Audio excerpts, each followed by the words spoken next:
On est dans les vignes du premier cru des Corbeaux, juste à côté du village de Gevrey-Chambertin, où on va aller découvrir la cuisine de Thomas, le propriétaire de ces vignes. Et puis on va retourner faire un petit tour à Dijon pour aller découvrir le pain d'épices et puis la fameuse moutarde de Dijon.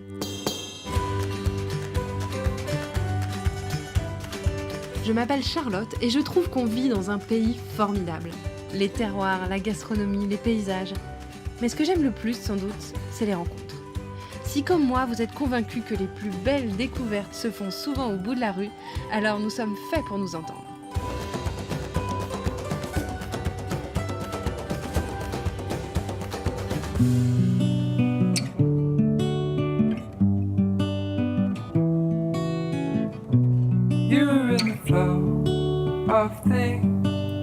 Vous l'aurez compris, nous avons une nouvelle fois un délicieux programme à vous proposer. Et si nous avons pris la direction de Gevrey-Chambertin, c'est pour parler de vin et de gastronomie évidemment, mais surtout pour une rencontre avec le chef Thomas Colomb. Avec sa femme Lucie, ils tiennent la rôtisserie du Chambertin. Dans cette jolie maison, on travaille avant tout pour l'amour des produits et du terroir. Et à voir comment nous sommes accueillis, je pense que l'on va passer une très belle matinée. Thomas, toi tu es Dijonnais d'origine, c'est ça? Je suis Dijonnais, ouais. Je suis né à Dijon, à Chenôve exactement, à côté de Dijon. Et j'ai passé une partie de ma petite enfance à Dijon. Et l'amour des beaux produits, du terroir, il te vient aussi de cette enfance dijonnaise? Je pense. Donc j'ai passé toute mon enfance chez mes grands-parents, avec un grand-père qui était primeur sur les halles de Dijon. Donc où j'ai forcément passé beaucoup de temps. Les halles de Dijon qu'on a visitées dans le précédent épisode.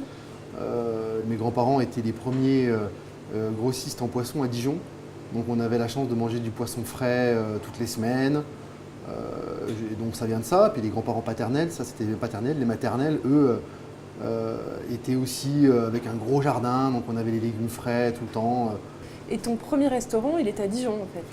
Non, mon premier restaurant, il était à Nuit-Saint-Georges. Ah, donc ouais. Déjà sur la route des vins. Ouais, parce que je suis Dijonnais, mais j'aime beaucoup le vin. Et là-bas, j'ai eu un ami qui était caviste tout près d'un petit bistrot qui se vendait. Il a su que moi, je voulais m'installer, me mettre à mon compte. Et il m'a dit, bah tiens, il y a cet endroit, tu devrais aller voir. Et il y a eu un vrai coup de cœur pour une vieille bâtisse au cœur de Nuit-Saint-Georges, avec un beau plafond à la française, des pierres. Et ici, donc on est aussi à Gevrey-Chambertin, ouais, qui est aussi un nom important sur la route des vins. Et puis on est entouré de bouteilles de vin, on peut le dire. C'est un peu notre quotidien, hein, les bouteilles de vin, la vigne. Bah, c'est un peu la même chose. Hein. Pourquoi Gevrey? Parce que c'est l'opportunité. Et pareil, c'est un coup de cœur. Donc ma femme et moi, on aime bien fonctionner au coup de cœur. Alors ça fait hôtel, table d'hôte, bistrot. Ça fait tout ça, ouais. Ça fait tout ça. Alors la première étape a été de faire le bistrot. La deuxième étape a été d'ouvrir un hôtel de 9 chambres. Et la troisième étape, et la plus récente, ça date de quelques mois seulement, d'avoir fait une table d'hôte. Et puis c'est une histoire d'un couple aussi, puisque tout ça tu le fais avec ton épouse. Tout, que ce soit le restaurant dijonnais ou la rôtisserie du Chambertin, tout se fait avec Lucie. Toutes les décisions se prennent avec Lucie. Et rien ne se passe sans Lucie.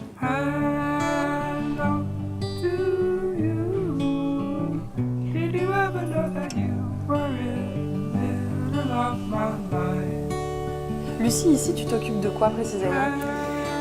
Je m'occupe de toute la partie management, on va dire, service, organisation du service, la partie administrative, toutes les ressources humaines, enfin un petit peu tout ce qui est et en fait, en amont. Vous êtes combien? Vous êtes 15 salariés. Oui. Ouais. Alors, ton histoire, toi, avec ce lieu, ça s'est passé comment? Quand on l'a visité avec Thomas, on était déjà à la Maison des Cariatides, donc on était déjà dans un autre projet. Et aux premières visites, je me suis dit, il y a tellement de travail à faire que ça va être compliqué et monstrueux. Ouais. Et quand je vois ce que le lieu est devenu, je suis plutôt satisfaite. Enfin, on est satisfait. Ça a été beaucoup de travaux pour transformer tout ça, pour en faire un lieu qui a une vraie uniformité aussi. Enfin, on sent qu'il y a plusieurs endroits avec des ambiances différentes et en même temps, il y a une vraie patte qui est la vôtre, quoi, tous les deux. Ouais, ça a été de longues réflexions et des croquis pendant les nuits. Entre eux, il faut allier nos envies, le budget, etc. Donc ça, c'est intense. Ce lieu, vous le gérez à deux, donc c'est à la fois un couple et une équipe. C'est ça. Et ça va, c'est pas trop compliqué de travailler avec son mari? Ça va. Non, on arrive à concilier les deux, vie de famille et vie professionnelle. Et on est dans une union qui est plutôt dynamique positive. Donc ça, c'est chouette. On avance bien ensemble. On n'avance pas séparément. C'est vraiment, on avance tous les deux.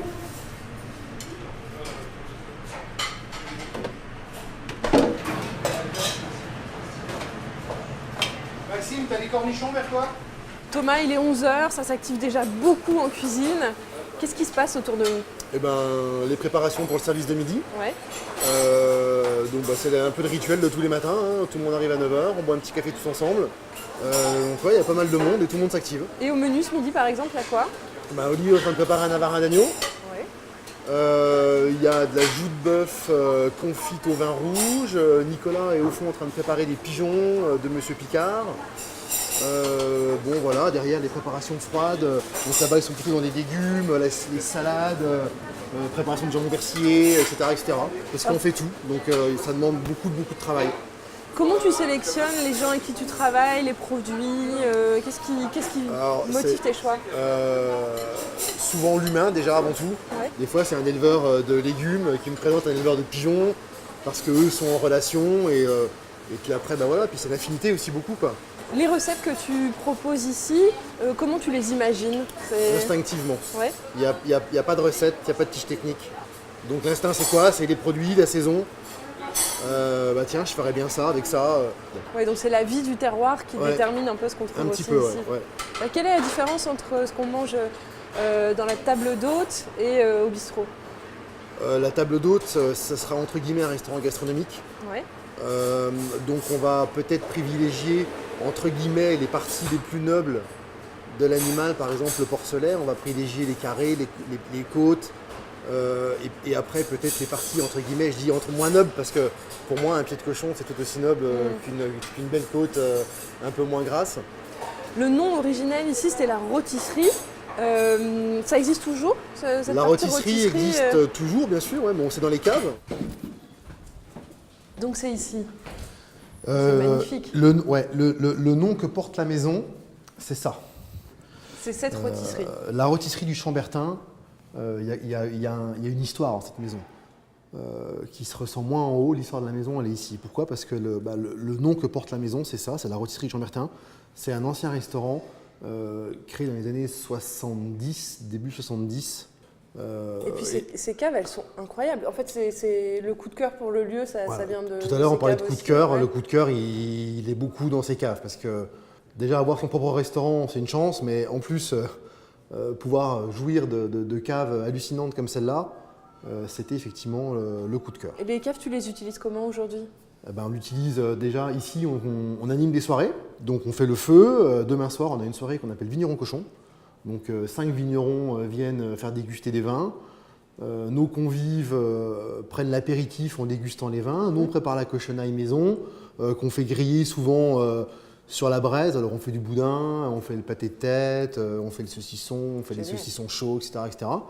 Et en même temps, on prépare un porcelet sur le tournebroche. Et après, vous passez à table et vous dégustez le porcelet. Les vignerons se mettent à table avec les convives, posent les bouteilles sur les tables, ça s'échange les bouteilles de table en table. Ouais, c'est donc hyper aussi convivial. La convivialité, ouais. J'imagine que les caves, on y trouve aussi Du vin. Quels sont les vins que tu sers ici? Alors essentiellement des vins de la Côte de Nuit, beaucoup de vins de Gevrey évidemment, mais notre vin aussi, puisque... donc tu as des vignes? Ouais, parce que c'était le deuxième coup de cœur de la maison. C'est-à-dire que rattaché au restaurant, il y avait une parcelle de Gevrey premier cru, les Corbeaux, qui se trouve à 200 mètres d'ici. D'accord. Et donc, coup de cœur sur la bâtisse, mais aussi coup de cœur à se dire, là, je suis en train d'avoir l'opportunité d'acheter des vignes. Et c'est encore moins donné à tout le monde. Ouais. Quoi. Thomas me propose ensuite de l'accompagner chez Francis Picard, un producteur de pigeons avec qui il travaille. Les mâles couvrent en milieu de journée, de maintenant jusqu'à 3-4 heures d'après-midi, le reste du temps c'est les femelles. Produits locaux oblige, c'est à Quincey, tout près de Nuits-Saint-Georges, dans son élevage, que l'on va le retrouver. Alors ça c'est un pigeon qu'on va retrouver bientôt dans l'assiette chez Thomas, Voilà, c'est ça? c'est ça, oui. Il a quel âge à peu près? Donc ce pigeon-là, il a un petit peu plus d'1 mois, 5 semaines à peu près. Il vient de descendre du nid de ses parents. Et c'est quoi comme race qu'on Alors, ça trouve s'appelle dans des les pigeons, pigeons ce sont des myrtisses. Cette race-là, ce sont des myrtisses, sachant qu'il y a des dizaines de races de pigeons. Et ce race-là, c'est un peu le charolais du pigeon, si vous voulez, D'accord. dans le sens où il a été sélectionné pour avoir des jolis filets. Alors ils ont des couleurs un peu différentes, mais c'est la même race? Dans une volière comme ça, ils sont tous de la même race, mais de 2 souches différentes. Ok. Les mâles sont tous blancs et les femelles sont tous colorées. Comme ça, du premier coup d'œil, on sait peut où savoir. sont les Ouais, mâles c'est et vrai où que sont c'est les pratique. femelles. Alors, c'est un élevage relativement petit, alors je sais pas si C'est c'est... un petit élevage, Ouais. puisque j'ai 200 couples de pigeons. Un élevage professionnel pour en Ils sont vivre, tous il là, en hein. faudrait 5 ou 6 fois plus, quoi. Donc moi, c'est un à côté, je fais ça en Ah oui. deuxième activité. Pour le plaisir, enfin pour le... Voilà, c'est ça. c'est pour une le plaisir. passion, C'est une passion du ouais. pigeon au départ, voilà, de l'élevage du pigeon. Et il paraît que les pigeons sont fidèles. Alors le pigeon est fidèle à vie. Alors on met 30 jeunes mâles et 30 jeunes femelles dans une volière comme ça au départ, quand ils sont jeunes. Vous avez des couples qui ont une espèce de coup de foudre, qui sont accouplés un quart d'heure après. Ah oui, c'est impressionnant. Et vous avez des couples, au bout d'1 mois, ils se cherchent toujours, mais au bout du compte, ils finissent tous par s'accoupler. C'est avec le dernier mâle, Chacun trouve sa chacune. prend la dernière femelle, ou inversement, parce que je ne sais pas trop comment ça... Mais au bout du compte, Ouais. tout le monde s'accouple. Il y a des gens qui mettent un peu plus de temps à C'est- draguer. Voilà, c'est c'est ça, ouais. c'est ça. Un pigeon heureux, peut-être qu'il sera meilleur aussi. Alors, je pense sincèrement que les pigeons, ce qui fait la productivité d'un couple de pigeons, c'est qu'ils soient bien. Ouais. Un couple de pigeons qui n'est pas bien, il ne va pas pondre. Ou s'il pond, il va mal couver. Si un couple de pigeons qui réussit bien, c'est un couple de pigeons qui est bien, qui a son appartement, comme vous disiez, qui a une nourriture qui lui convient, qui a un petit peu de place pour circuler. Bon, on va peut-être les découvrir dans l'assiette. Allons-y, préparez ces beaux animaux. I don't know what I'm waiting for, but love's gonna come my way. I don't know Alors, what notre I'm waiting pigeon, for. le monsieur Picard, Eh bien, qu'est-ce qui va devenir? Et on va le faire le plus simplement du monde, avec la méthode de cuisson la plus ancienne, la plus ancestrale, c'est-à-dire au feu. Donc bah voilà, de Donc, toute tout façon, simplement un feu de bois. un feu de bois. Donc là, le pigeon, il est brut. Ah t'as là, rien changé. on l'a vidé, on a retiré les abats, on a le cœur qui est là-bas. Je vais faire le griller aussi un peu le cœur. On voit cette cheminée qui est super belle et tout. Et donc, tu cuisines devant les gens? On cuisine tous les jours devant les gens, ouais. Et oui, effectivement, ce qui est assez original, c'est que derrière nous, c'est pas la salle de restaurant, Bah oui. c'est l'accueil de la maison et de l'hôtel. Donc ça surprend certains, mais ça les surprend plutôt agréablement. Mais oui, c'est génial. Donc là, il va cuire intégralement. Il va cuire intégralement, ouais. Tous les cuisses et les filets sont cuits rosés. Et après, il y aura une partie de la cuisson qui se fera beaucoup plus lentement sous l'aluminium.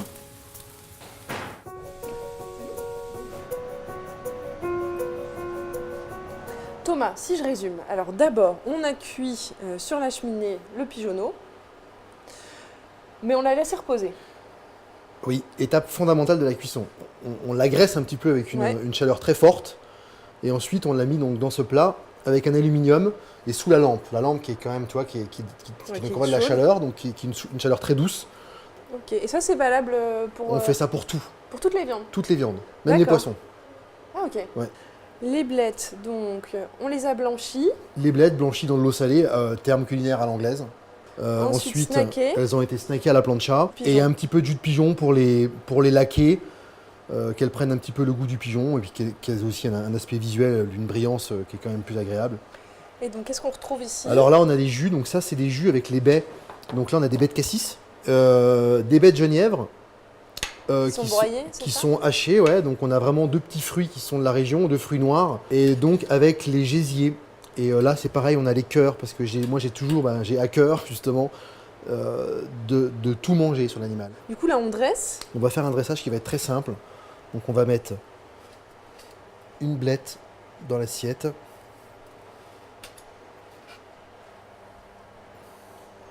Ensuite, notre pigeon. Enfin, notre pigeonneau, exactement. On va C'est joli, remettre- c'est presque japonisant dans sa simplicité.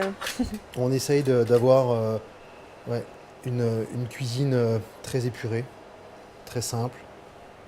Mais c'est cette authenticité aussi que tu voudrais peut-être que les gens retiennent de toi. On essaye de transmettre notre terroir et de mettre aussi en avant les gens qui travaillent en amont, parce que nous, on est un peu la finalité de la chose. On est souvent les acteurs qui sont mis en avant par les médias, par la presse, et on en oublie souvent les acteurs fondamentaux qui sont quand même les producteurs, les éleveurs, les maraîchers. Donc on essaye de mettre tout ce petit monde en avant avec nous.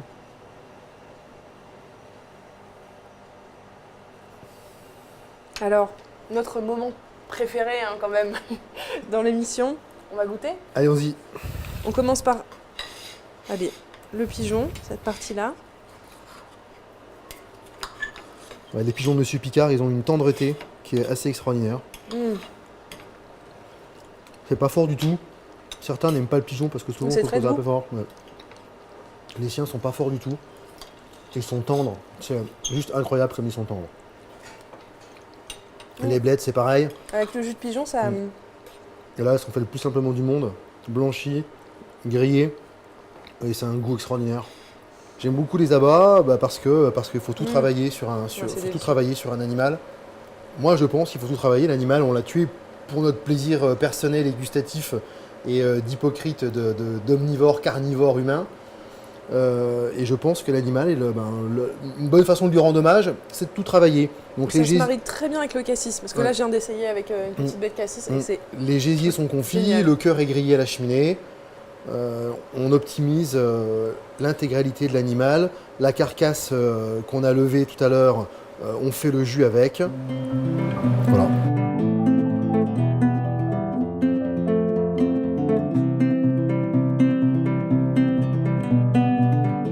Thomas, tu es un chef jeune.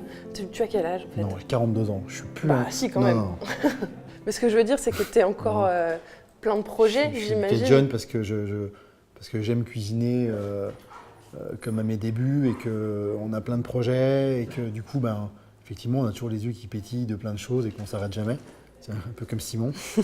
Mais c'est vrai qu'on sent un enthousiasme chez toi qui est fort. Après, on aime être entouré de jeunes, hein, vous l'avez vu Ouais. depuis ce matin que vous êtes passé d'être avec nous.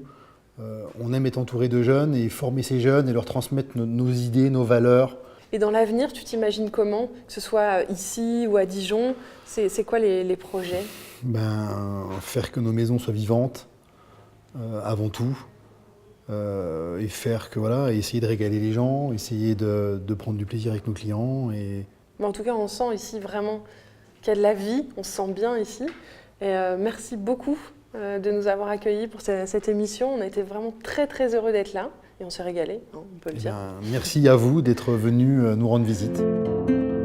Après cette belle matinée chez Lucie et Thomas, on reprend la route pour retourner à Dijon. Est-ce que vous saviez que l'on a longtemps surnommé Dijon la capitale du pain d'épices ?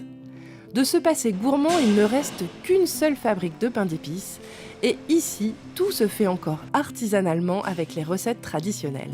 Donc vous voyez, c'est découpé à la main, emmoulé, ça va être cuit. Donc là, on est vraiment dans le traditionnel. Il y avait de nombreuses fabriques de pain d'épices à Dijon et qu'on est resté la seule à continuer de fabriquer ce produit. Et je dis toujours, quand on me demande pourquoi, je dis c'est parce qu'on est resté sur nos savoir-faire.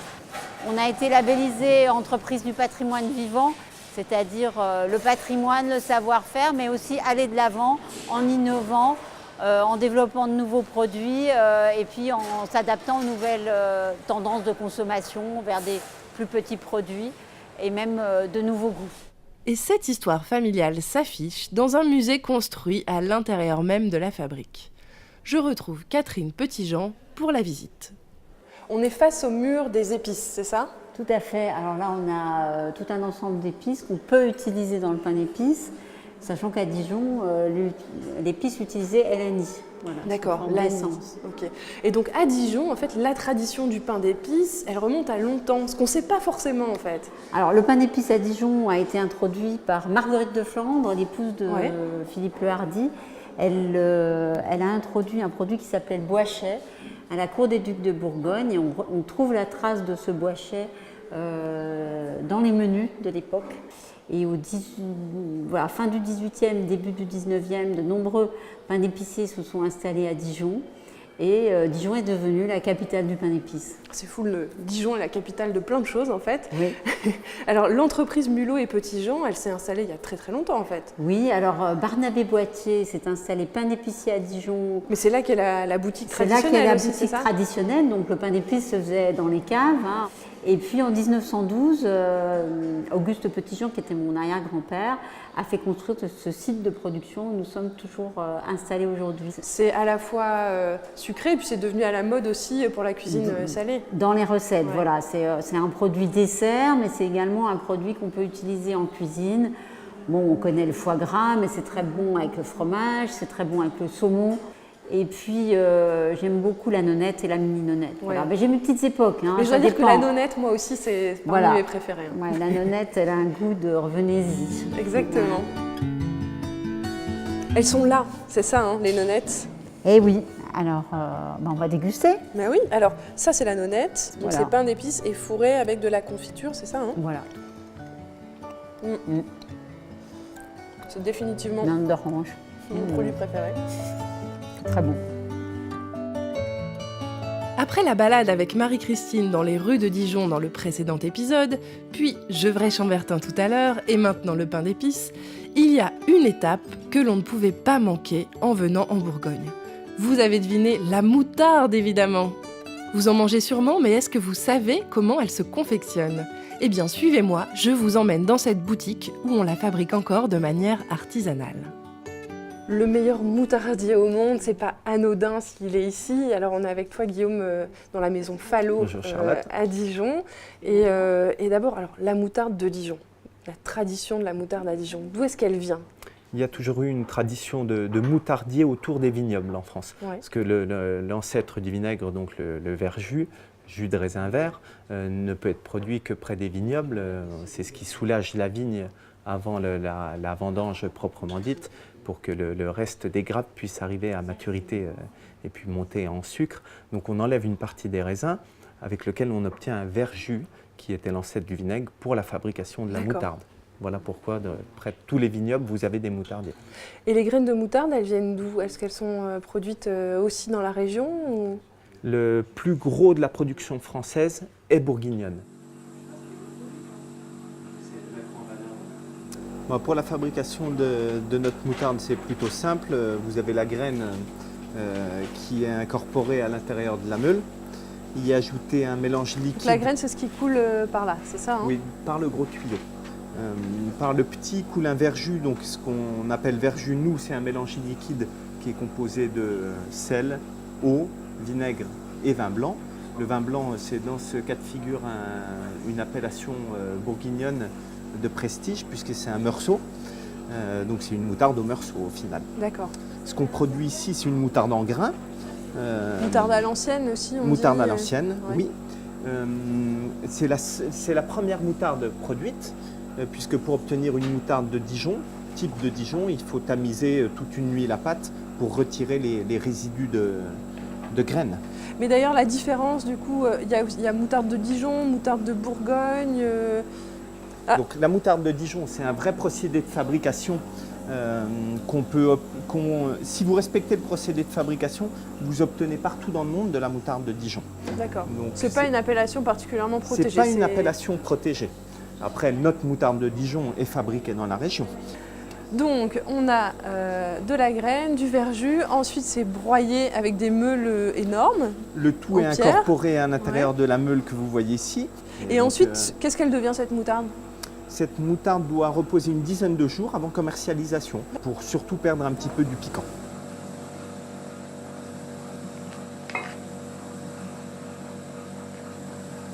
C'est assez génial ce bar à moutarde. Donc on peut se servir, goûter, c'est ça ? Bien sûr, tu as une petite cuillère qui te permet de placer donc, sous le bec ici. Ouais. Place la petite cuillère, tu appuies sur le pot. Donc dans les grands pots, tu as toutes les moutardes plutôt traditionnelles. Les moutardes au poivre vert de Dijon, la moutarde au vinaigre, au vin blanc pour la moutarde de Bourgogne avec la restriction sur les graines, mais aussi des moutardes en grains, moutarde à l'estragon, au basilic, qui pour nous sont des classiques.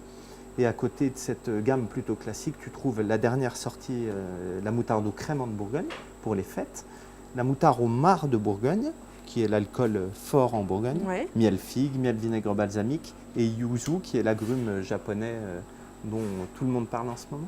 Donc il y a à la fois tradition, innovation. Alors estragon, tiens. Est-ce qu'on peut Estragon, essayer estragon? qui est une moutarde Allez. plutôt piquante dans notre gamme, D'accord. très colorée, elle va bien sur Ça les se mange volailles, avec quoi par exemple? plutôt Ouais. sur les volailles, sauce de salade. Si elle est un peu trop piquante pour toi, je te laisse prendre un petit Ah cressin. non, c'est délicieux. Ça te plaît? En plus c'est très vert. Ouais, c'est. Il y a une accroche Enfin, déjà vert. visuelle avec Ouais. cette moutarde, et la force vraiment et le côté classique du parfum Ouais, c'est il fait délicieux. que c'est une des moutardes les Et c'est les plus commercialisées. Vraiment parfumé quoi. Bah, merci beaucoup pour ce voyage à travers la moutarde. C'est absolument délicieux. La balade dans les rues de Dijon avec Marie-Christine, l'étonnante rencontre avec Jean-François de la Maison Millière ou encore le passage en cuisine chez Lucie et Thomas. Si vous voulez revoir tous ces beaux moments, vous connaissez l'adresse terredefrance.tv.